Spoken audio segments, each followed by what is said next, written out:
And boom, we I don't know. That was like a new variation on boom. I was listening to the previous interview today that we did the first time we talked. And first time I took a hike in months, and the first time I got outside, and I started that for some reason. I started with boom, and so that was a I figured we just kind of go back to that. But I got Jessica with me again, from Experience 320. You might remember that one. A lot of people reached out to me about that one, so I'm excited to have you back on.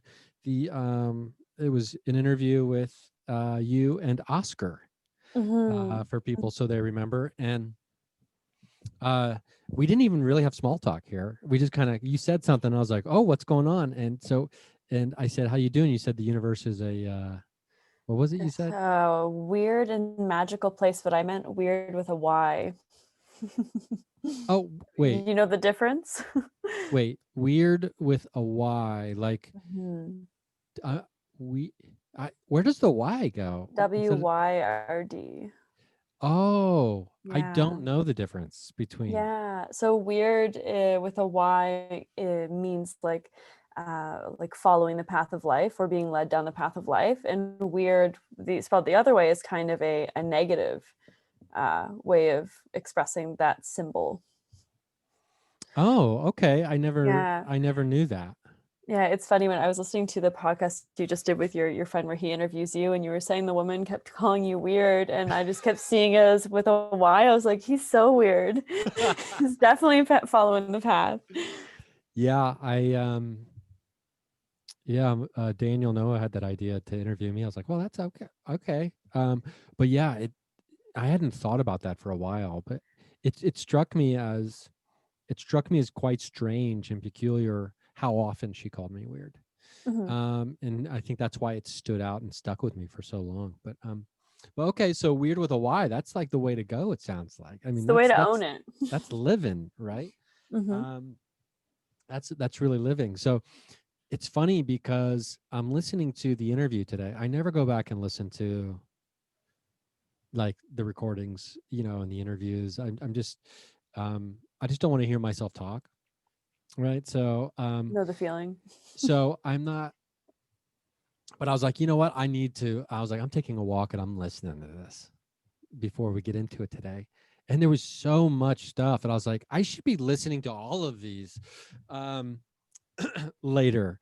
And I took some notes when I got home from my walk, and there's a couple things I want to cover, potentially. Um, One thing really stood out to me. I was like, "Holy shit! How have I not done this?" Um, but we touched on perspective a little bit. I was hoping maybe Hmm. we could go deeper into perspective. Um, and I Hmm. love the concept too that energy moves through belief is something that Oscar said. Um, and then also we kind of brushed over it a little bit, but maybe we'll get into three Hmm. a little bit Yeah. more this time, which, if I'm not mistaken, you described her as an iridescent black dragon. Yeah, yeah, that's my homie there. That's one of the only, and like when you think about like what guides are, I just full discretion before we jump into this, because I don't feel like I did this the last time. I'm no authority on these things. So if anyone listens to that previous episode and uh uh gave me any authority over like their perspective on reality, don't do that. Try that on for yourself. 100%. I'm really great at the somatic work. I'm really good at somatic coaching, but my reality tunnel is mine, and you don't need to take anything I said as a truth for yourself. Well, I'm glad you brought that up because I think that's pretty much the premise of the whole show, and it has been for years. This is, these are conversations I'm having with people. Oftentimes I'll share my own perspective, like this is my perspective.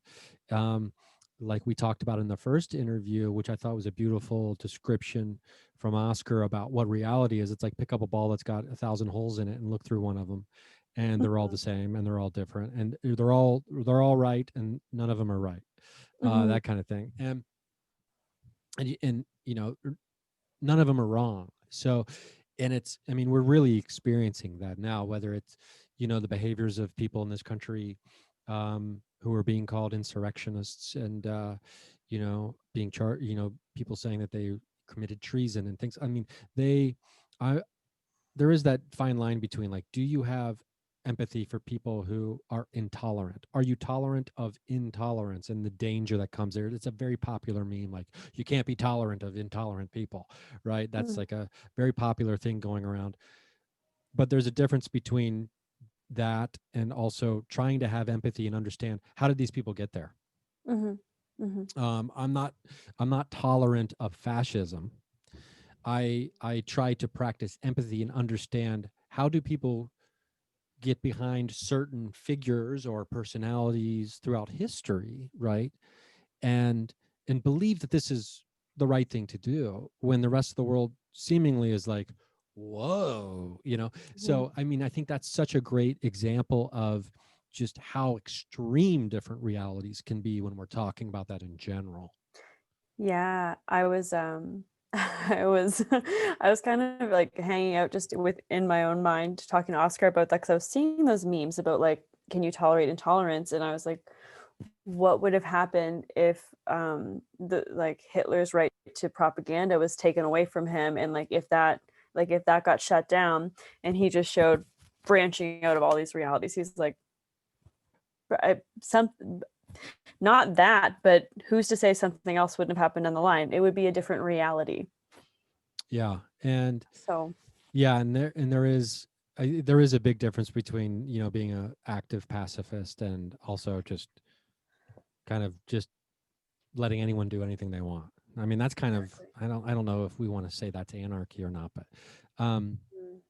the also had the great joy and pleasure of interviewing Abby, Mhm. from, I'm trying to remember what experience that was. I think it was just a couple months ago. For people listening, you talked about going through all these different therapists and finally connecting with someone, and it was Abby. And so it was a real great joy to have Abby on the show as well, Yeah, recently, and talk to her. I mean, I just felt so good after that conversation. I was like, she's a gift. I feel like I should like pay you money, because I just feel so much better emotionally and physically, just Mhm. having conversated with you. So I Yeah, get it. and I can totally get where you're coming from on that. yeah, I have class every Tuesday evening with her and another woman that's in the apprenticeship program. And at the end of class, we're all just like, oh my God, like the world is a magical place. And I carry that with me for like into my week, right? And it's just this reminder of the deeper essence and like what gratitude and love offer. Yeah, and I don't know if people listening have never been able to experience that.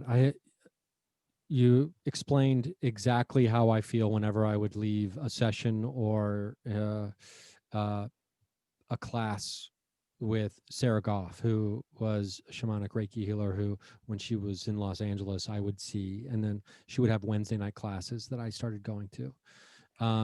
But it's like, you just feel like, oh, I am a Mhm. magical being. Everyone's a magical being. We are all filled and imbued with so much magic, as is everything around us.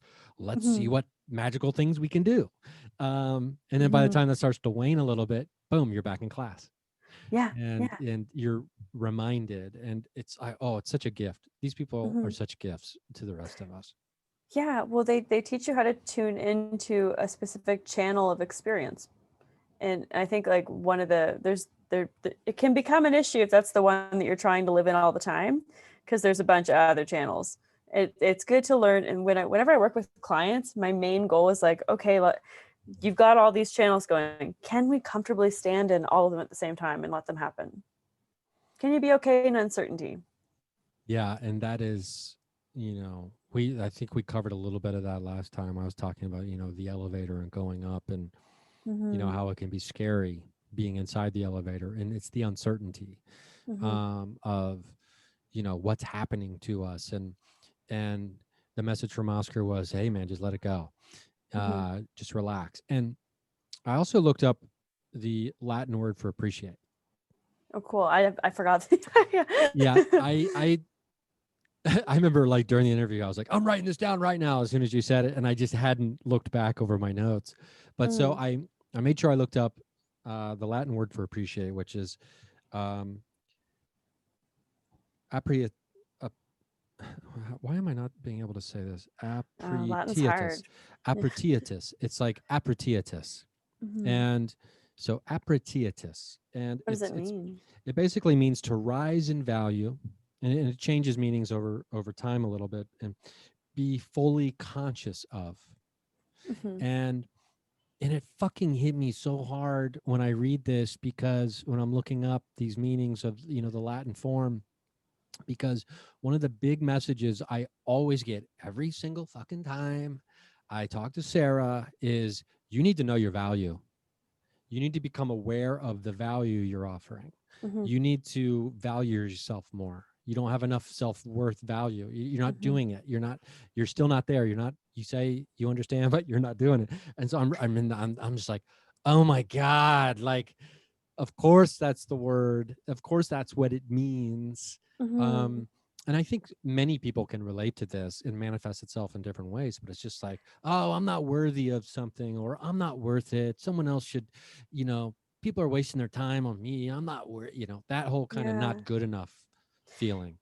Yeah, it's interesting. I just got off of recording a little thing with Jessa Reed, and my coach, who's my business coach and my jujitsu coach, we were talking about self-worth, and she's like, "Do you see how flimsy that is? Like worth? You're trying to assign like a monetary value to yourself." She's like, "It's flimsy. Throw it away. Just be real. When you're real, you're allowed to make mistakes. You're allowed to get up and try again. You're allowed to believe in yourself because you're real." So get rid of worth. That's a dumb word. And I was like, holy shit. Yeah. I was like, oh. And we talked about that I talked about that with Jessa, so it's interesting that it's coming back up again. Yeah. And I love the idea of just be fully conscious of, Mhm, mhm. and it seems inevitable that what will follow, when we tune into that space is, oh, okay. Yeah, yeah. It kind of, it ushers out and removes, that lingering doubt or insecurity. It's just like, be fully conscious of how fucking magical you are. And Gratitude flows. Yeah. yes, Mhm. and I've been, usually before I go to bed, almost every single night, I'll try to say, sometimes out loud, sometimes murmuring, but what I'm grateful for. Mhm. And the and how that just kind of, it snowballs into just, I find being able to get more things to be grateful for. Like, not get more things, like, hey, here's a life hack. Be grateful for a bunch of stuff every day, and then you'll get a bunch more stuff. Yeah. You want a Ferrari? Be grateful for your Toyota. Yeah, Yeah. exactly. Yeah, no, I do a similar thing. I like when I'm walking outside, if I notice trees, like what I find when I give my attention and awareness to like the plants in my house or the plants outside, I can like feel a shift in my reality where I'm like, oh, I'm being acknowledged, right, in return. And for some reason that just makes me want to exude gratitude. When I'm working with people through the somatic coaching, one of the biggest parts is dropping down and doing a meditation where you connect with the earth. And we do a ritual during that where I get them to gather gratitude in their body. And I just list like every breath you've taken, every time you've drank water, bathed in water, played in water, the body you live in, the food you eat, every sunrise you've seen, like just let that build, like that you've had all these experiences gifted to you in this realm. Send that gratitude down. They visualize the earth accepting it. And then I go, okay, now watch. She's going to send it right back up, like a wave of gratitude. Let yourself feel it. And when you acknowledge and send gratitude to a living being, generally they're going to respond with the same. And the experiences people have and how much that hits them and the emotional reactions they have to that it's beautiful. That connection of remembering you're a child of the earth. Everything that is you arose from it. Yeah, source. Mm-hmm. And uh oh, yeah, I was having a conversation this morning about crystals and ethical sourcing, and Mm-hmm. with Deb and Samantha, the psychic teachers, and it's just like, wow, when you realize that we we all come from the same source. And so when we're Mhm. talking about ethical sourcing, specifically of crystals, basically we're, are we ethically sourcing ourselves? Like it's all connected, and the benefits it has are on so many different levels. Mhm. Um, Mhm. regardless of the difficulty, like trying to wade our way through all the, the BS and the obstacles that are in our way, trying to determine, to get to the heart of these matters. It's Yeah. definitely worth it. Um, Mhm. yeah, and it's, I mean, I don't know if, um, I do have questions for Oscar again, if Oscar's going to come out and play today, potentially. I am interested in, going back on some of those things that we talked about that I took notes on, like specifically perspective.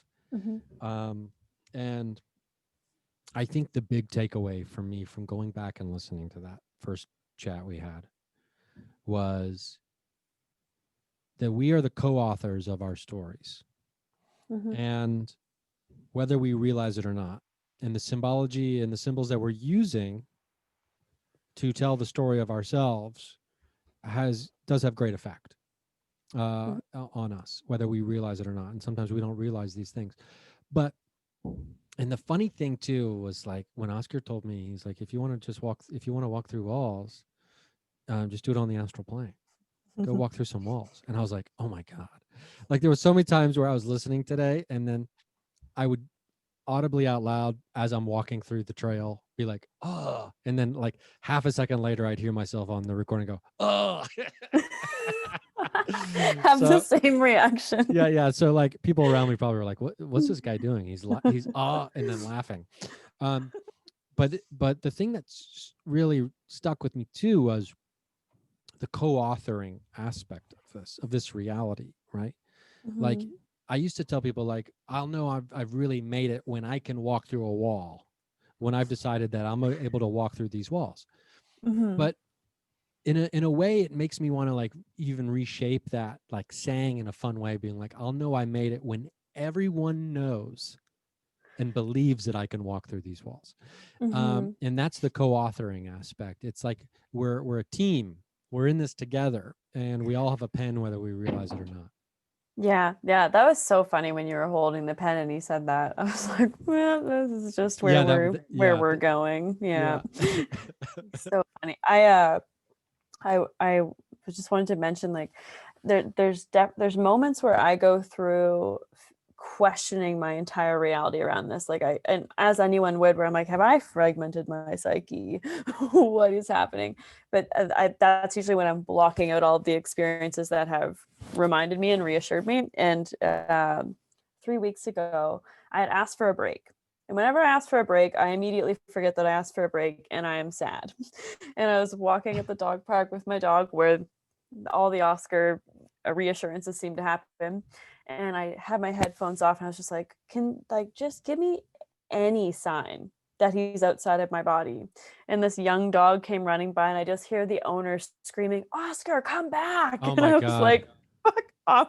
I started laughing. I was like, that's cool. I'm in. All right, I'm back That in. is so fun. I Yeah. love that. And like in my, just because of the dog I had named Oscar that I love so much, that Mm. um anybody who's got a dog named Oscar, I'm on board with those people. I'll vouch for those people. Yeah. Um Yeah. Yeah. and oh God, that's really cool. It just made me laugh so hard because it didn't give me any more like tangible what is he, because he's given himself so many titles, but it was like, okay, out of all the dog names, come on. Like, what? Okay, you set me up again. Yeah, that's really funny. I mean, a truth is a Mhm. truth whether we want to accept it or not. Exactly. And oh, that's just really funny. And then I'm talking with Mario Creston, formerly known as Hmm. Oscar Creston, who strangely had been using the name Oscar even before Hmm. we had chatted. And there's this weird EVP in the interview that I can't explain.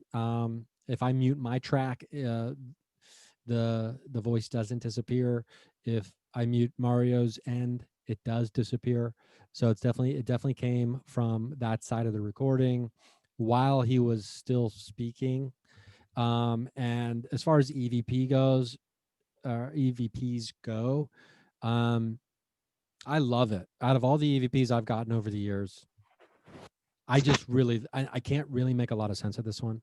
Hmm. And, but as far as like exactly what is being said, but to me, especially considering we were talking about Oscar and specifically about Mario saying, I don't know if I'll ever be able to communicate with Oscar the way Jessica can. And then boom, a Yeah. voice comes in. And to me, that's all I need to know. Hmm. As far as I don't need to know all the specifics and the details at that point. Hmm. Yeah, I went and listened to it, and all I heard, and I listened to it again, and I didn't hear it that way. But so what I heard was peak reality, and and just laughter from him, Oh, okay. laughter. But kind of what I think is possible within that, and what he seemed to kind of be showing me is like the same way like someone doing like Icaros in a medicine ceremony, the people in the ceremony are hearing different things. So you're going to pick up what you're supposed to pick up from it. But I just sometimes he'll say peak reality, and it'll be like he'll show like peeking behind the curtain and standing on top of a mountain at the same time, like overlaid, as in like this is a heightened experience, isn't it? Are you getting a peek behind the curtain? Ooh, heightened experience, isn't it? And like just to fuck with me. And I'm like, yeah, this is a lot. But yeah, that's what I got from it. Again, I'm no authority on reality, but that's what I heard.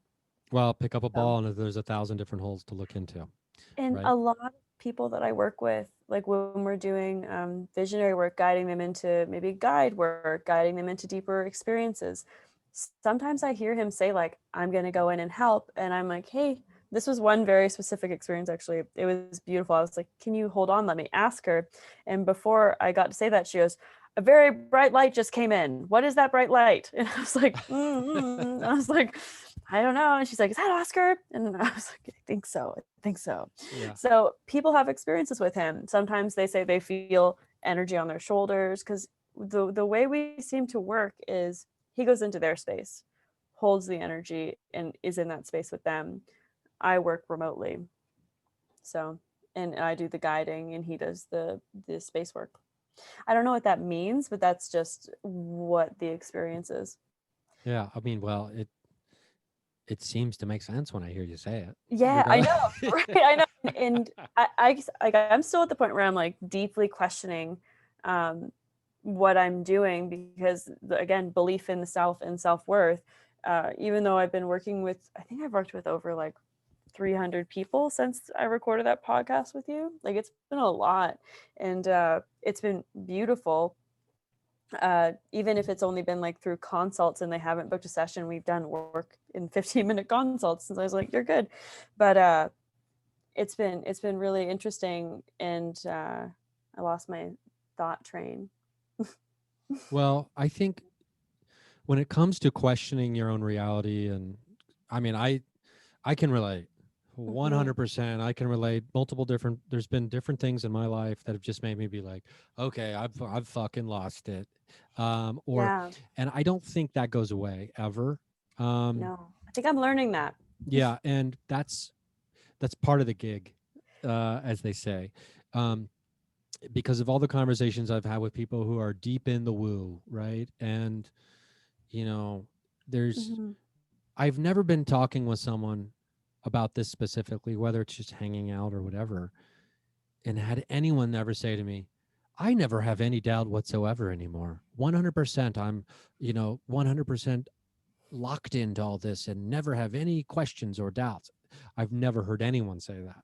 No matter Yeah, how woo or weird with a why they might be, I've yeah. no one ever, that doesn't seem to be anyone's experience. Yeah, yeah, and it's always a little questionable to me if it seems like people are really certain. I'm like, I don't know. Well, yeah, well, there's the skeptical mind, which, Hmm. has its purpose in many cases, which can prevent us from being swept away by a con artist. Yeah, Um, but yeah. they don't go away. That's the problem. They're always looking for that con artist, even when they're like that character in a TV show that the aspect of a certain character's personality who never will trust anyone all the way, Hmm. and you're Hmm. watching from the side, from the couch or the chair, and you're like, you know that other character that they don't trust. You're like, you can trust this person. Come on, let's trust us. Get on board. Stop being an idiot. And that character is like, I don't know. I don't know if I can trust them. It's like they've done nothing to not allow you to trust them, and you won't trust them. This is upsetting me. Yeah. Oh yeah. Wow. Oh man. He's pushing in a little bit. I got some questions for Oscar Mhm. that I think are going to be maybe a little outside the box, although he probably already knows what they are. Let's see. Just so you know, the other day someone asked an outside of the box question and his response was jellyfish. And it was just my entire inner field was jellyfish. And I was like, I don't want to say this. This doesn't make any sense. I'm going to say it. All right, jellyfish. Oh, that's funny. I Well, was like, let be before and now granted, if Oscar wants to just come on in, I say it's a free for all. Get yourself a rock and roll band. But yeah. before that, I think it's interesting to maybe just, like I said, circle back to the idea of perspective, and we've already been kind of talking about it. Mm-hmm. And when it comes to the idea of having a perspective, and our desire, at least my desire, to have crystal clarity. This is my perspective. This is what I see, and this is what I believe. It's like, ooh, it's a little too rigid. It turns out, when it comes to like wanting to hold too tightly onto a perspective. Mm-hmm. I'm curious if this journey you've been on, and you shared a lot of very deeply intimate details Mhm. in the first interview we did. And I would suggest, if people haven't heard the first one, they need to go back and listen to the first one to be able to understand the full scope of everything we're discussing here today. Mm-hmm. But when it comes to perspective and shifts in perspective and the changes, a lot of times there's a watershed moment. Paul gets knocked off his horse, or Saul gets knocked off his horse. Now his name's Paul. He's the foundation of the church, blah, blah, blah. I mean, there's big moments, but then I think what we ignore too often is the casual, gradual shifting of perspective that happens over longer periods of time, right? Mm-hmm. Mm-hmm. Oh yeah. Yeah. Evolution. Yes, Mhm. exactly. And when it comes to your shift of perspective, with the introduction of Oscar into your life, or rather, let me correct that and say the acknowledgement and the understanding of how long Oscar's even been there to begin with. Mm-hmm. Mm-hmm. There seems to be, well, maybe from the outside looking in, one might wonder, well, is it a supercharged perspective change, or is this something you'd already been set up for? Ooh. It felt supercharged. That's for sure. It was very private for the first while. I think I only really spoke about him, or let him speak. My friend, I have a friend that's within the mentorship program with me, and she knows him. She's extremely open. She moved through schizophrenia in her life, so she sees beings all the time, and she knew him right away. So, uh, what do you can you reframe the question? Sure. I think I'm just trying to. Was there a big sea change in the way you, or a big change in the way you perceive the world after? Because I know we talked about in the previous talk about the experience with DMT, and you see a being of light Mm-hmm. putting light from within themselves into machines made of light, and it turns Yeah. out that same being it ends up being Oscar, who you see Mm-hmm. then later with Abby when you're doing an exercise to bring in your spirit guides, and you call in the higher guides, and Mm-hmm. you notice, oh, this person looks familiar. Boom, it's Mm-hmm. Oscar. Yeah, that was a huge shift. But I mean, again, like I was really still didn't believe in guides. And then it was the dog park fiasco with the tattoo and the symbolism in the name, and I was like, oh shit, okay. I did ask for guides, so they're there. But I think the biggest frame shift in terms of understanding that I could talk with disembodied beings was when my grandmother showed up beside me in ayahuasca, and she had been she had been gone for a long time, and I could feel her, smell her, like that familiar smell, see, like she was there and she was in my space. And then that was the biggest shift, I think, where I was like, holy fuck, that's possible. Because I wasn't even feeling super like drunk on the medicine. I was pretty clear at that point, and I was like, oh, cool. Apparently they can visit. Like, and I didn't not believe in ghosts. I just had never had my experience like that. Does that make sense? That was It kind of, does. honestly, I think in that, knowing I can trust her probably led into being able to trust and let Oscar in. That makes sense to me. Mhm. And I think one of the reasons I'm even trying to, ask that question, whatever that question really ultimately is for people listening who might be wondering to themselves, okay, am I gonna someday, is it possible that I have this one experience and then boom, a light switch goes off and now everything is different in the world. And I think, at least for me and for a lot of people I've talked to, even these really profound experiences that are life changing and sometimes life shattering, Mhm. it's not instantaneous, like the light switch just goes off and now everything you do and say in life and think about is different. Yeah. Yeah. So his response to that is, well, if they're listening to you, Ryan, they're already tending the soil. He is such a fan of yours. He's cheeky. He's a cheeky You, guy. I love how cheeky he is. Like, Mhm. um, he mentioned a trumpet being dented last time in the conversation when it comes to, like, I think trying to communicate and tune our instrument. And it's Mhm. interesting because just the night before last night, I started finally reading this book. I think it's called The End of Death. And in the introduction, one of the scientists is talking about the other one, and basically I'm paraphrasing here, saying that there is no language that can be properly used to describe some of these like deep scientific phenomena that mirror these deep metaphysical phenomena Mhm. outside of possibly a musical, some kind of musical explanation almost, right? And it Mhm. instantly made me think of, like, the difficulty people have in trying to truly explain DMT experiences or other deep psychedelic experiences that are spiritual and Mhm. profound. And when I read that thing about music, I was like, oh, this is a scientist talking about how maybe the language of music is probably the most effective way. um, and so I'm like, that just kind of blows my mind open right now when I think about, and then I hear the trumpet thing and I'm like, yeah, an instrument, like music is the way to do it. And that doesn't mean like Mhm. turn on the radio station necessarily. Yeah, it's funny when I was preparing to chat with you and like seeing if he had anything to like write down or talk about. He was saying he was like, if I don't know if it felt like he knew what you were going to be talking about in terms of people like coming into these experiences.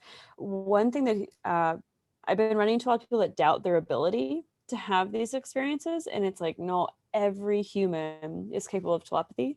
Every human is part of the medium. They're part of the fabric of reality. So you're already a medium. You're already a channel. You are those things. But there's you find your lane. What do you like doing? Because every human, unless they have vocal problems, can sing. You might not be Ariana Grande, but you can do it, right? Like there might be people that are really amazing at it and really strong at it, but you are still allowed to sing. Yeah, And you're that's one definitely thing that still he was allowed to saying. sing. Yeah, I love Yeah. that. And Mm. I've struggled with that my whole entire life. I love to sing, and I even sing on stage sometimes when I'm performing, but actually I've done it a lot. But I've never considered myself a great singer, but Mhm. it doesn't mean that I'm not great at having fun doing it. Mhm. Mhm. Mhm. And I think that is the expectation of perfection, and that's the danger that I know I run into, and I imagine other people run into. Like, well, I don't really want to do this thing unless I know I can be the best at it, or like so good at it, or so excellent at it that no one can not challenged, but it's like, I know that I gave it my all, or I achieved the pinnacle of what it means to do this thing. It's like, hey man, just fucking go do a thing that sparks some joy in your life. Yeah, don't worry about anyone's ridicule. That's fun. It doesn't mean anything about you, Yeah, it right? definitely doesn't. There was one thing that you said to me at the end of the last talk too, and something I totally dropped the ball on, but I'm rededicating myself to do it. And it was the Oscar. I think it was, the phrase was "give me a call," when I was talking about trying to, the paranormal world, how I had been gravitating towards thinking that the paranormal world needed to move away from seeking scientific validation, Mm-hmm. and that goes hand in hand with what we were just talking about, like the ridicule. Mm-hmm. And instead of in developing a new system of measuring things in the world that is separate from seeking that quote unquote established mainstream validation. And Mm-hmm. Oscar said, "Oh, it's an old system. It's already there. I just have to find it. Give me a call." He's walking around my house, pretending to smoke a pipe and wearing a tweed jacket. I just can't handle this creature. Oh, now Why? when I hear that imagery, I'm like, this dude is like running psychological association. Like, he's a guy who's just ready to sit down and let's talk about the science of belief and why Mm, these tests run by parapsychology yeah, yeah. experiments are like, if the people conducting the experiment believe in telepathy in advance, guess what? The results are better.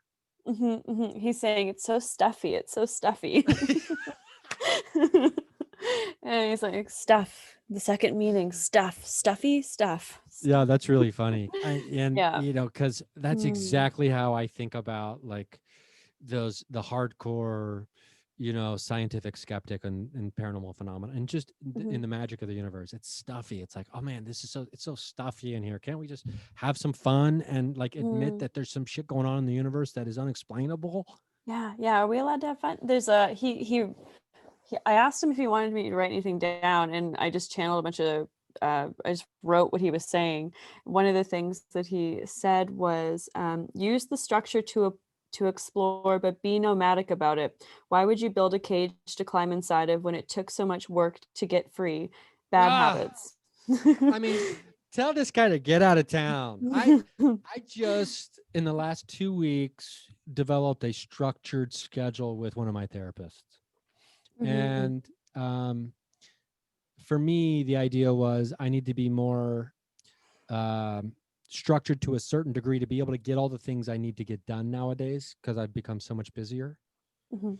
I feel that. But there's a large part of my brain that hates structure of any Mhm, kind, mhm, because I worked so damn hard and in my own mind sacrificed so much, to be where I am today. And by mhm, sacrifice so much, I mean like sacrificed my willingness to commit to like mainstream responsibilities, right? mhm, So, it's not actually much of a sacrifice, but um and so that mhm, resonates on such a deep level with me that I'm mhm. like, just tell him to get out of town with that shit, Yeah. because like it's so funny, because that is my concern about adhering to any kind of strict structure in my life, is that it'll Mhm. stifle me.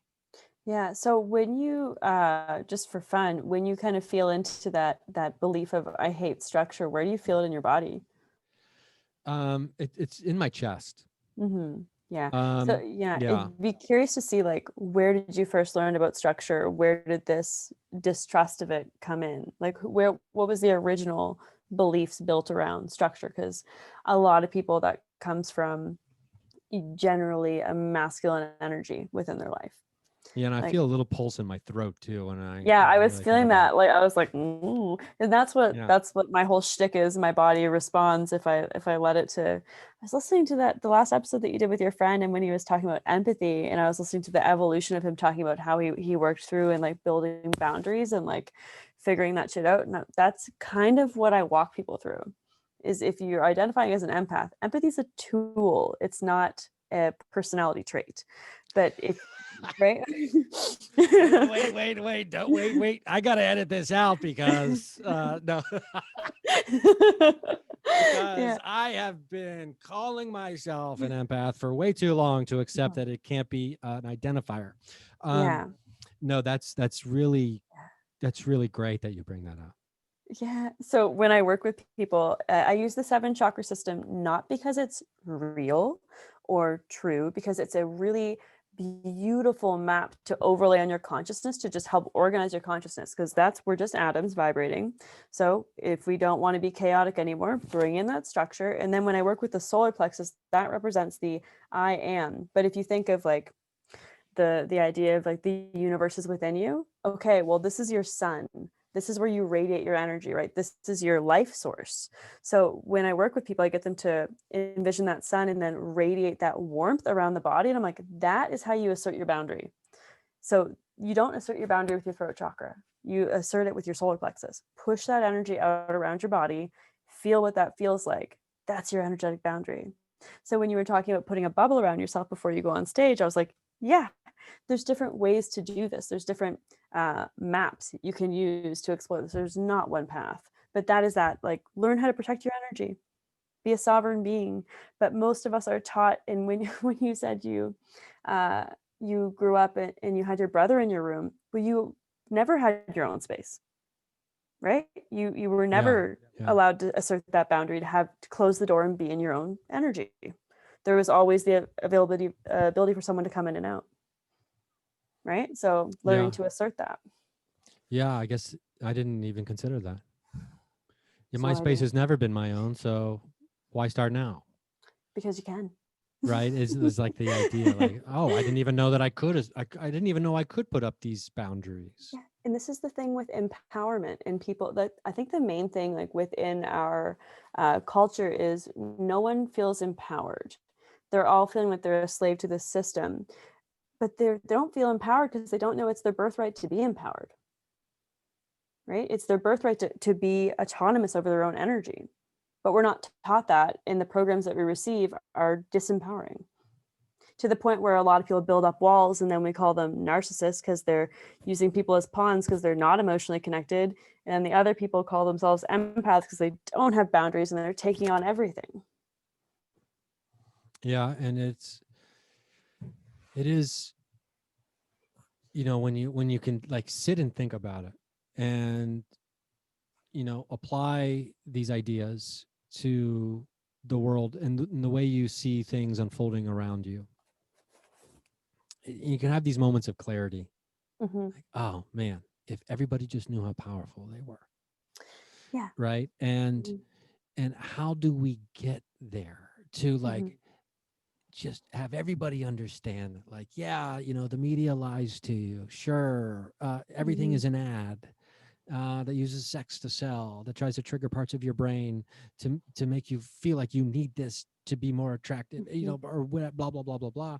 And you're such a more powerful being. And like, there's two about unity consciousness that we touched on in the last conversation, Hmm. about the danger of that, and how if everybody on Earth decides that aliens are real and that they're bad, or if everyone on Earth decides that we are the only intelligent life in the universe, and then guess what? We become the only intelligent life in the universe, and the big crunch, the big bang happens all over again, and it's just all over. Yeah. Yeah. And Oscar is pretty cheeky about it, like, yeah, but so what? It's all over, big deal. Um, Yeah. but the idea too that like we we're all the co-authors, right? And so how do we get into these places of being able to not convince, because I am wary of that, of being like, I know what you should be doing, so let me convince you why Hmm. my way is better than your way, like that whole bullshit. Hmm. Or even when it comes to sharing, pieces of the pie that we talked about last time, like I have a much wider perspective on life than some of my friends who never left Southern Ohio. It's like, oh really, do you? In maybe one specific area you may, but guess what, you don't have any perspective on what it means to be a father. Mhm. or to be a single dad, or any of this stuff, or to be, you don't have any idea what it means to be the caretaker of a parent who is dying in hospice. You have zero perspective on that. So stop acting like you have such a greater perspective on life than everybody else, because you Mhm. don't know what their fucking life has been like. Mhm. Mhm. So I can't make any of those kinds of statements, right? Mhm. Mhm. Yeah, it's just how do we get the unification without the danger of that unification, you know? Yeah, I think it's like and this is based off kind of what he's like feeding. It's like a lead by example type thing. And the quote that comes to mind is, I think you can use it for Buddha or Jesus, but my friends love me when I'm Jesus and they hate me when I'm a Christian, right? So don't just lead by example. Know your truth, look at other people and like see them for what they truly are. uh, Believe in their ability to change. This one thing I have a friend who is they're pretty jaded for good reason. They work within like the mental health community with teens that are addicted and like living on the streets, and they really push back on any of my narrative about the ability for everyone to change. And I think that they think that I think everyone should change. I don't think that, but I'm never going to look at someone and think you can't. Right? I never want to push onto someone that they can't change, but I also don't want to push on them that I think they should be different than they are. I'm not great at that all the time, especially in my close relationships. I'm a human being.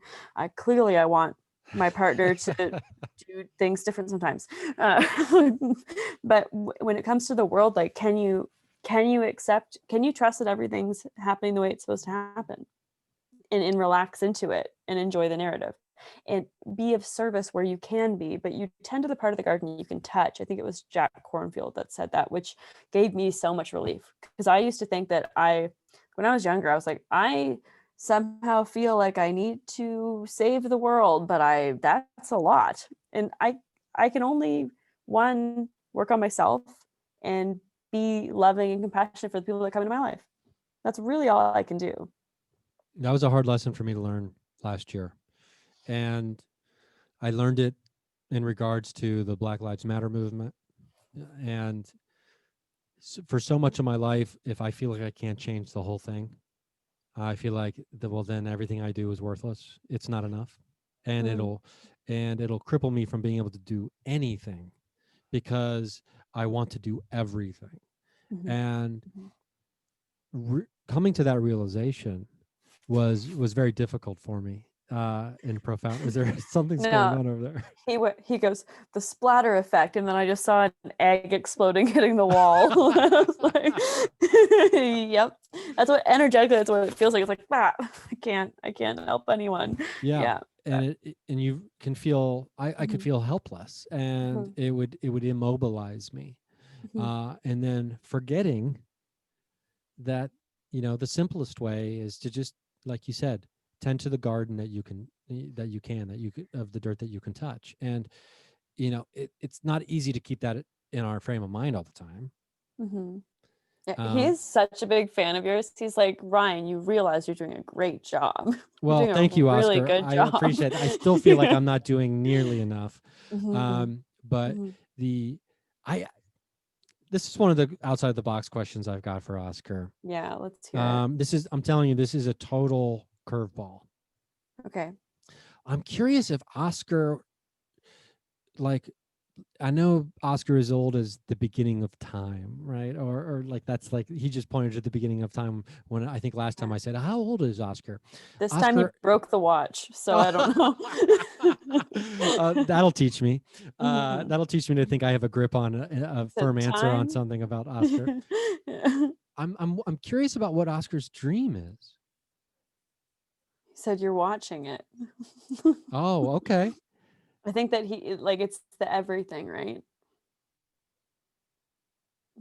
Yeah, that's pretty Mhm, cool. I mean, like, mhm.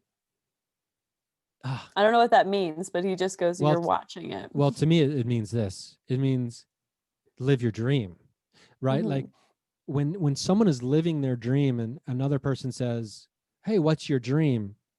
The answer to that is you're watching it, Mm-hmm. right? I mean, to me, that's the fucking one of the most profound, simple answers to what's your dream I've ever heard in my life. God, I'm just like fucking baffled by that answer. Yeah. Oh, now he's doing a whole narrative around Field of Dreams. He won't put down the baseball bat. Oh, I love it. I just got some baseball cards in the mail Mhm, today. mhm, Oscar gets it. yeah. He's asking if he hit it out of the park or not. He's being real nonchalant. He hit that one out of the park. I mean, Yeah. you're watching it. And Mhm. I think if, if life is, what was it, creativity Experiencing itself. Yeah, experiencing itself. it's the bardo. He made that very clear many times. I think I said that on the last episode, that he said this is the bardo, the liminal space between uh, death and rebirth is the exact same as the liminal space between birth and redeath. Wow, that's really fucking weird. I mean, like Yeah. a cool way to like end read death. Uh, I mean, I'm fascinated with the Bardo. I think I told my father, I was like, I want you reading the Tibetan Book of the Dead to me when I'm on my deathbed, if I die before you, Mhm. because I don't want to be stuck in the fucking Bardo, man. Don't let me get stuck out there. And I don't think he'll remember me. And I didn't say it like that. I was talking to my father, but hey, man, don't let me. But so the Bardo, I'm curious. Is the Oscar now? Is the Bardo? So the Bardo is not a place to be feared. He just goes, "Are you scared right now?" Yeah, a little bit. um, he said he said he goes, "A bevy of delights, a garden of experiences." Bevy is one of the most underutilized best Mhm, words out there. mhm, mhm. Yeah, It's I like guess you don't like everything served at the buffet. exactly. That Yeah. doesn't mean you're not glad it's there. Hmm. And so this is something that I don't think I mentioned this on the first episode, but to kind of preface all of the experiences that I've had, I used to have this really wild reoccurring dream, reoccurring in theme, but different per dream, where I would come to, and it seemed so real. I would be watching, not in my body, but just seeing the scene of a horrible accident. And I would watch the person that was in the accident dying. And as they started dying, when they were like dead, like right before they died, it was like this weird, again, in between space. I would start to see their body crack open with light and they would just start laughing hysterically. And then I'd wake up. Oh my gosh. Yeah. So I think that, like, as horrible as the experiences are, on the deepest level, there's this part of us that is not hurt. Wow. I'd love to see a painting of that moment. Me too.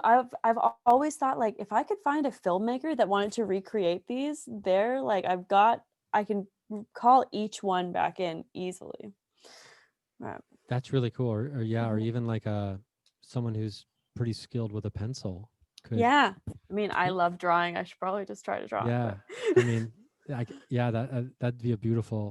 beautiful image. Yeah. But it always, I remember being so heartbroken in the scenes and then just being like kind of confused when I woke up. I was like, what the fuck? I think they started when I was probably like 13 and up until 20, and they would just happen every now and then. But Wow. I just started thinking about them in the last few years, like kind of or the last year when he was talking about like the Bardo idea. I was like, oh, is that what that was about?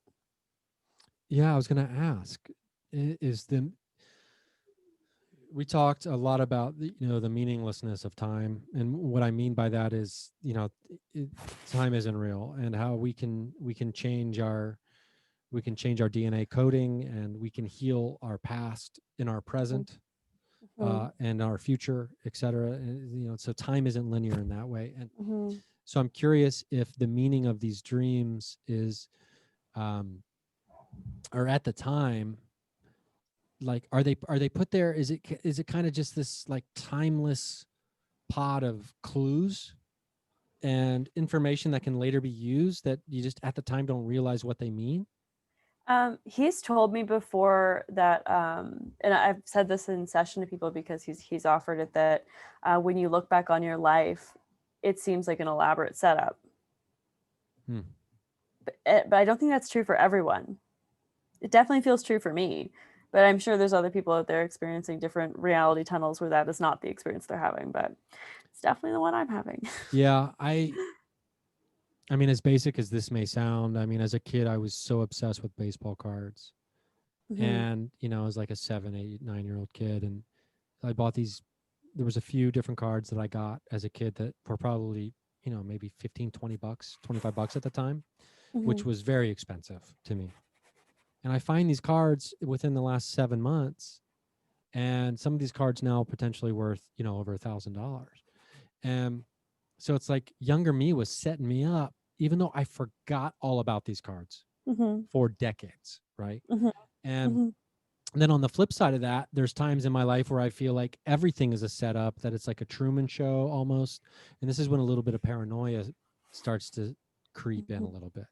And um, and I used to tell a friend of mine, I was like, what if I always feel like I'm going to be the butt of a very long running joke that I didn't even realize I was in on, or that I was the butt of this joke for like a year or something. And Hmm. everyone's like, oh, you Hmm. thought we all liked you? This has just been a big fucking joke, man. Hmm. And I'm just Hmm. like, ah. And then, but then it's like one of those things. What's the worst thing that happens? Oh, okay. I probably cry. I'm upset. And then I fall asleep and I wake up and it's another day. Hmm. Um, Hmm. so I do understand what it means to feel like I've been set up. I feel like I have been set Hmm. up a lot. And like with baseball cards, it's like you buy cards, even though there's a bunch of cards in this box and you have no idea who these kids are. And then 15 years from now, they could end up 20 years from now, they could be up in the Hall of Fame. And you don't even realize it, that you have those cards in that box from 15, 20 years earlier. And it's like they had no meaning at first. And then much later, they they can be the most incredible card in the world potentially, right? Hmm. At least for Hmm. you or for the person who has them. And I feel like our Yeah. experiences are that way. Yeah. Okay, we'll just move in that direction. He was kind of saying like, well, when you bought them, you said they cost a lot, right? So did that have meaning to you that you could go get those?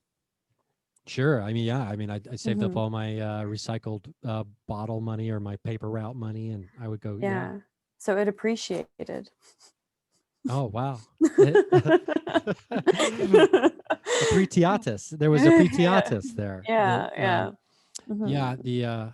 Oh, it is interesting. Do you think these dreams that you had, these at the time, were, I guess, did you characterize them as nightmares? Um, No, no, they fascinated me. I was okay. like, it made me question death a lot.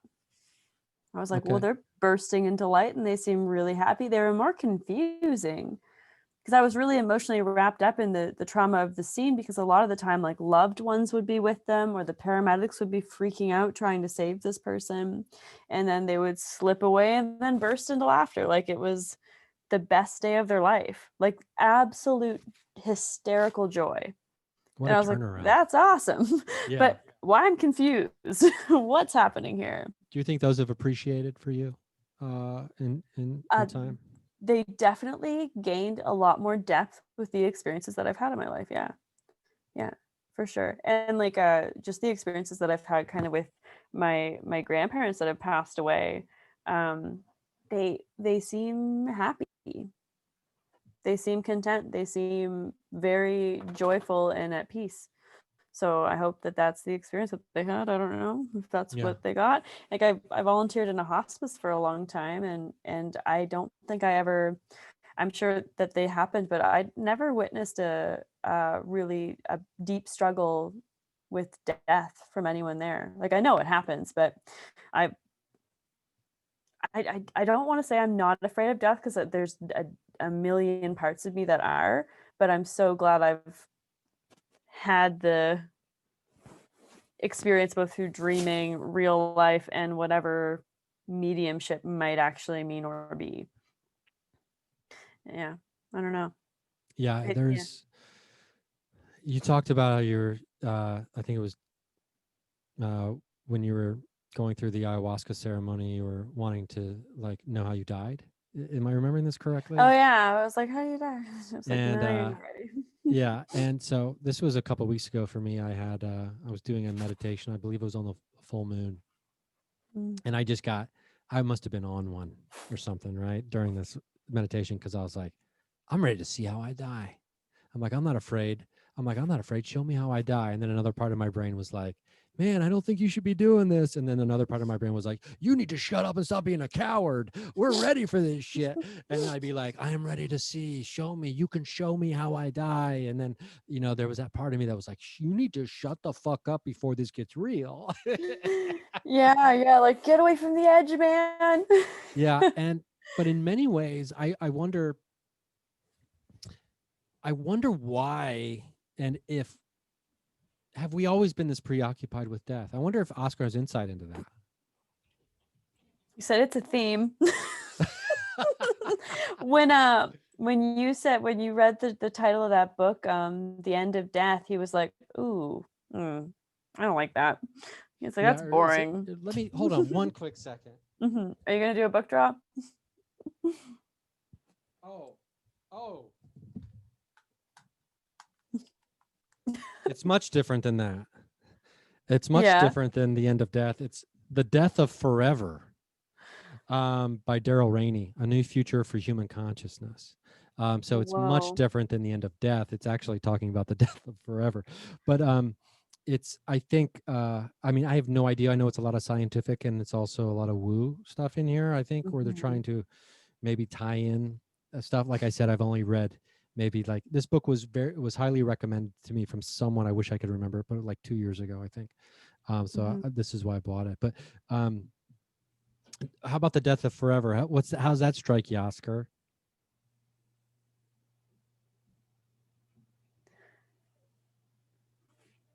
He's just showing blackness. Oh, okay. Yeah, yeah.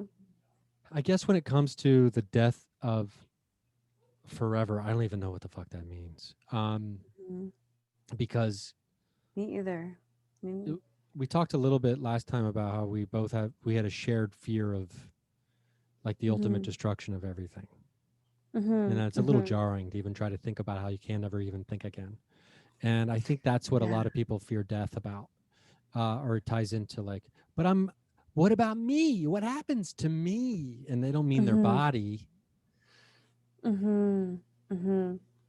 Yeah, for some reason he's pointing me back to when you said time isn't real, and I didn't get to mention this, but he showed like a movie reel, and he's like, well, we were experiencing it like it's real, but like a real there's movie. that I was like, play on that's fun.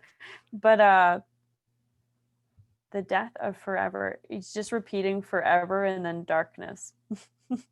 Wow. That doesn't seem bad, it just seems very quiet. Yeah, there's something about, are you familiar with that where is this? It's a room, or I don't think it's a natural place. I can't remember. I think it's like a sensory deprivation or a sound deprivation room that is supposed to be the quietest place on earth. Ooh. Where no sound gets in. And most people, and I'm going to get this wrong, but I do know that the actual number is shockingly low. But most people can't stand to be in this room for more than 40 seconds, which sounds like what? Like they can't even make a minute. Like most people can barely handle being in there for less than a minute. I think I'm getting that time correct, but even if I'm not, it's still shockingly short amount of quote unquote time where people can actually be surrounded by absolutely no sound. Yeah. What is do you know like the reported experience of why they needed to leave the room? Like, was it a physical? Was it a mental? I think it's a combination of all those things. Because I don't think people are ready to hear their heartbeat outside of their body. Like, if that makes sense. It's my favorite thing. Sometimes I just get quiet just so I can see if I can feel my heart beating outside of my body. And I think it might speak to how disconnected we are from ourselves in some way, to where if we don't have outside noise able to distract us even on a baseline level, Mhm. And I'm just as guilty as this lately as anybody, because I have a fan in my room that has a sleep mode, so it's a little bit louder, just so I have some ambient noise to fall asleep. And it's Mhm. like, Mhm. why do I need noise to fall asleep? I mean, other than my neighbor who plays the same song for the last 4 years until 4 in the morning, over and Whoa. over and over again. It's Forever. yeah. The death of forever would be welcome when it comes to the like of the song being played forever. But maybe there's something about true silence Mhm. and having to be alone with our thoughts and our physical body Mhm. that Mhm. is terrifying to people. I mean, people apparently are like terrified. Have you done a sensory deprivation tank, a float tank? Oh, yeah, I love them. I have a real issue where I forget where I am and then touch my eyeballs and have the worst time ever, Oh but my God. Wait, yeah. wait, like eyelids open? Yeah, like I'll just go rub my eye because I am Oh, too excited about being calm. I thought Yeah. you meant you forget where you are and then you decide that it's okay to use your finger to touch your eyeball. No, like I pick my hand out of the salt water and like Okay. rub my eye and then immediately, yeah, I just shove my finger into my eye. Yeah, I was Yeah, like, that sounds more than just deeply forgetting where you disturbed. are. It kind of it strikes me as forgetting that you're a physical body is what it kind Yeah, of strikes yeah, me as. you're in there. I've had some amazing. I remember the craziest experience I've ever had in a float tank. It was probably my fourth time in, and I had like a little weed edible, not much, and I dropped into a state really quick, and then I spent what felt like the next hour. It could have been shorter as a cartoon fly on the wall of a cartoon like convenience store in Hawaii, just watching customers come in and out and hearing the guy behind the counter talk to them. It was the wildest thing. I was like, where did this come from? Why am I a fly? That is really that's very specific. I know. I know. It was hilarious. Yeah. I'll be interested Yeah. to know if this is one of those things that makes sense 5 years from now. Yeah. Part of me is like, did I weirdly just choose to want to be in Hawaii? So I remote viewed into a fly's consciousness? Oh, I've I had wasn't even remote viewing thinking about that. experiences before, and this would have, I don't know, that probably not what it was. That felt like maybe alternate dimension me as a fly in Hawaii, but Have you yeah. had a remote viewing experience like recently without even trying? I tried. It was effortless though. This was like I would say it was 3 years ago. I was up in Edmonton, which is like for 3 hours north of Calgary, and we had done acid the night before. And I was down. I wasn't having like really any like serious or out of control closed eye visuals anymore. And I was laying on my friend's couch and was thinking about my partner at the time, and I was like, I wonder if he's at work. I was like, I'm just gonna try this. So I closed my eyes and zoomed above the house, and I let myself see where we were in the city. Moved out even farther, and it's a straight highway. So I just went along, and it was like black, but things were neon. Like the color scape of the earth was different. Got to Calgary, took the right ramp, went to his work, and just was above the building, and then dropped in. And suddenly I could hear people talking. And I didn't see anything, but I could hear people talking. And I was like, okay, oh my God, that sounds like his coworker. So I came out of experience and I immediately looked out the window to see if there's anyone on the street that might have been talking. There's no one in the house that was a guy. And then I texted him and I was like, are you at work? And he was like, no, I'm out doing a delivery. I was like, who's there? Like, who's at work? And he named the guy that I heard and the other guy. And I was like, cool. Was maybe I think I just remote viewed, Oh, but wow. who knows, right? But it was, I heard them talking, and you know that like warehouse sound of voices, like where it's Uh-huh. kind of echoing. That's was exactly what I experienced. So I think it's completely possible, and I was really open because that LSD experience was insane. There was a lot of telepathy happening. There was a lot of shared visuals happening. So I was like, anything's possible. And when you open up to anything's possible, hello, Guess what? Anything's anything's possible. possible. Yeah. Yeah. Say Funny the thing word. happened on the Yeah. way to astral projecting. I astral projected because it almost has that vibe to it too. When you're like you're describing like flying through the city and above the earth Mhm. and kind of like zip zapping around. I'm Yeah. curious if can I have friends who talk about in the dreamscape, in the dream world, being able to consciously travel backwards or forwards through time. And um, one friend specifically, I was like, wouldn't that be great if you could solve unsolved murders from the past in the dream world by Mm-hmm. finding clues? Mm-hmm. Um, that was just by like my imagination, kind of like, oh, wouldn't that be cool if you could do this and this and this?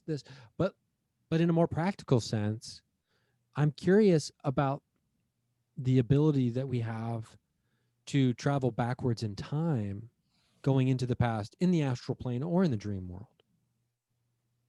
Yeah. So with one thing that he said kind of about like remote viewing and that stuff in general, he goes that the territory is easier to navigate when you've been there, uh, just simply because you know it.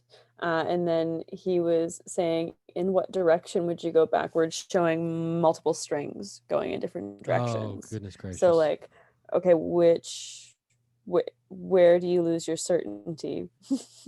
Oh my gosh. And like Yes. Yeah. yeah, with like I love like past life regression and I love the idea of the Akashic records, but at the same time, just with the experiences that I've had, I wouldn't put my money on them being any more real than the current experience. But I think that if we're going to do regression, if we're going to do past life stuff, generally we're just going to go find an experience that is reflecting what we're trying to work through in our current day moment. That's just going to help us get another perspective on it or a deeper level of understanding. Yeah. I mean, uh, it's like the thinker thinks, the prover proves. And, you know, whether that's the case, even in all things, even when, I mean, I haven't even considered extrapolating it out to something like this before. But what we seek we shall find, ultimately, whether we realize it or not at the time. Mm-hmm.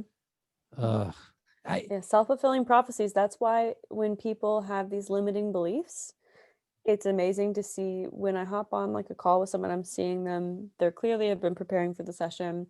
So I can see it on their face that they're worn down, they're heavy, they're wearing that belief. At the end of the session, they look like a different person. Self-fulfilling prophecy, right? If you're in love, if you fall in love with someone, oh, they look like they're glowing, they look brighter. But their physiology is changing because of their perspective on life is shifting. When someone's depressed, they look sick, they look tired, they're not doing well. Yeah, that's the perspective is feedback looping into the body, creating the physiology. yeah. And when in although we may be co-authors of this reality, right, that doesn't mean that we're not allowed to take the pen and put more than just a word or two down. We can actually get some sentences out, it sounds like, and like take Yeah, control of the narrative a little bit, right? yeah. He's also regurgitating that it's everyone's experience is valid, and just because we want like the best for people doesn't mean that's what they came in here to experience. Oh, Mhm. that's such a tough, that's so difficult for me to swallow sometimes, I know. Yeah, yeah, and yeah. because I think, especially when, and this is me also worrying about ridicule, just like in a default mode, Hmm. um, because it can come off as so, from an outsider's perspective, it can come off as so cold, Yep. Hmm. uh, to kind of talk about this.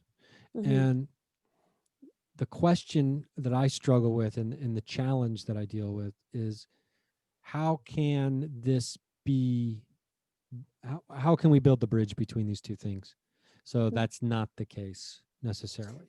Yeah. Again, be the example, be the change you want to see. Work Hmm. on yourself, show other people it's possible. Yeah, and I mean, people are popping in my Mhm. mind right now, people I know who do exactly that, and Yeah. especially when it comes to these very difficult narratives, Yeah. that have been chosen, or Yeah. that have been lived. And your past and your history, coming, what you experienced as a child, uh, is, I think, a great example of being the change you want to see. Yeah, he's also just like really like shoving in my face the golden rule, right? You treat others as you would like to be treated. So if you see someone struggling, or like if you're called, if you have the space and you're called to go be of service, go be of service. Like that's what I like. The reason I went and volunteered at the drop-in center here was because I was like, I need to do something not for me.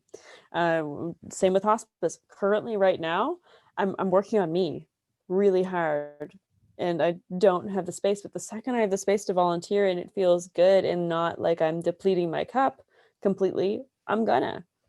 I love it. Like I love the feeling of, and I guess like that's, I work with a lot of people, and that it's still being of service. And when I can, I offer. If someone can't afford it, I try to take on a few people a month that don't have funds.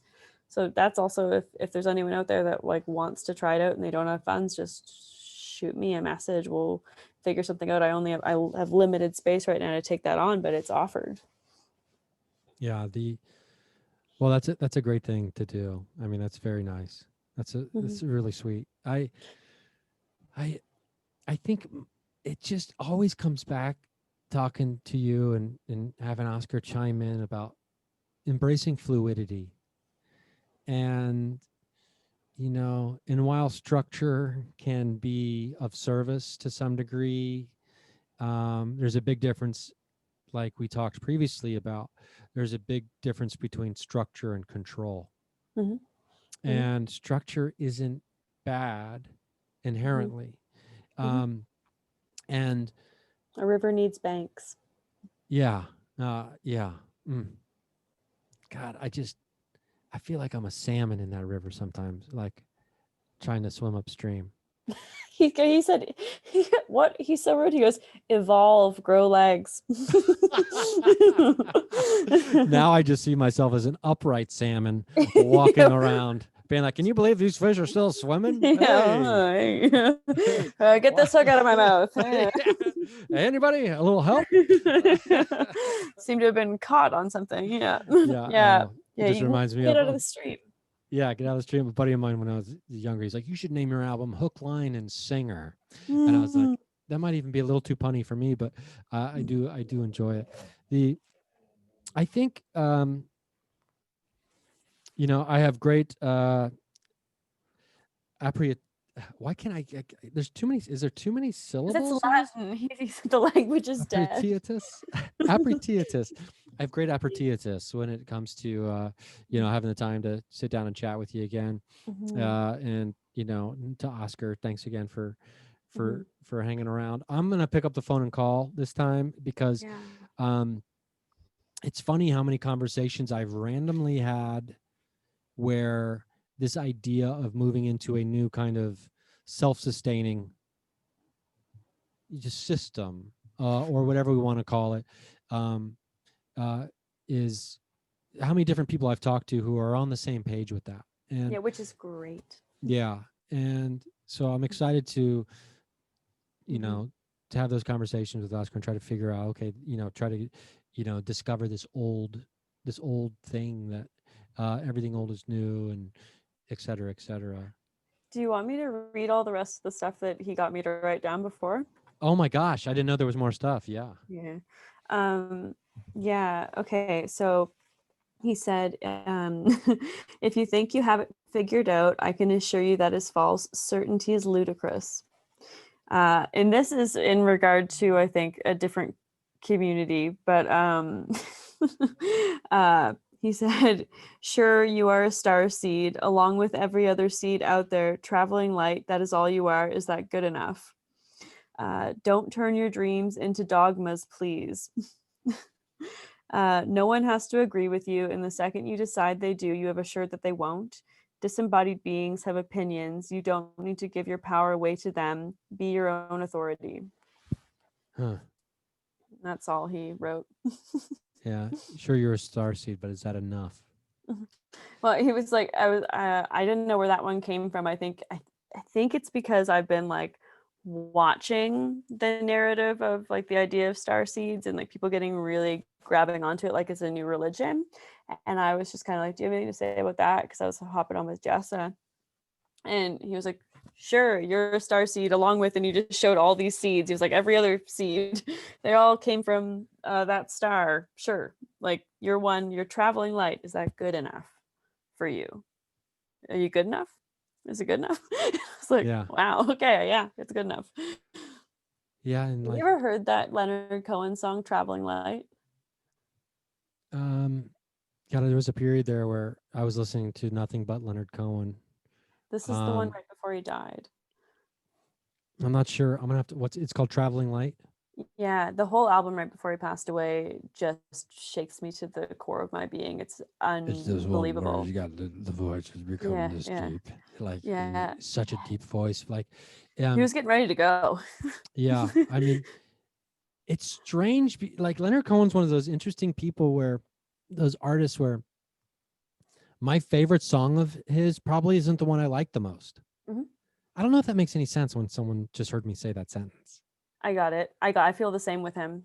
I But I feel the same love, with him. like, when I think of my favorite song, it's probably the Tower of Song. Mm. And it's not even the one I like the most. And I don't even know all the words. It's not like I have the lyrics memorized, but there's the imagery that is painted by the lyrics of this song of like being like, at least my sense of it is like being imprisoned in like the Tower of Song, and like it's so fucking sad and dark and Mm. beautiful. I love it. Yeah. Yeah. Oh man. Traveling Good Light. no- I'm gonna have to listen to that. Yeah. Um, Super fun. When you hear like he could be using light in either context. oh shit. Hmm. I feel like I just got set up. Like when you get set up like with certain language, so you hear a word and it means something to you.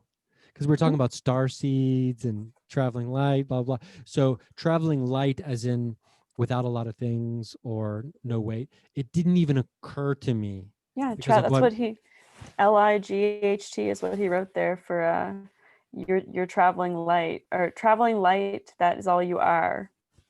Wow, that's so great. So stop picking everything up.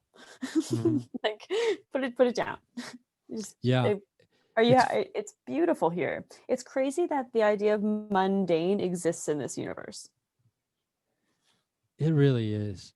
I talk about traveling light. I just watched this minimalism doc that's on Netflix. It's the second one by these two guys that end up being from my hometown, by the way. And I got all excited. They're like showing Dayton, Ohio, and I'm like, "Yeah, what's up? I'm gonna go to Dayton to go see these guys."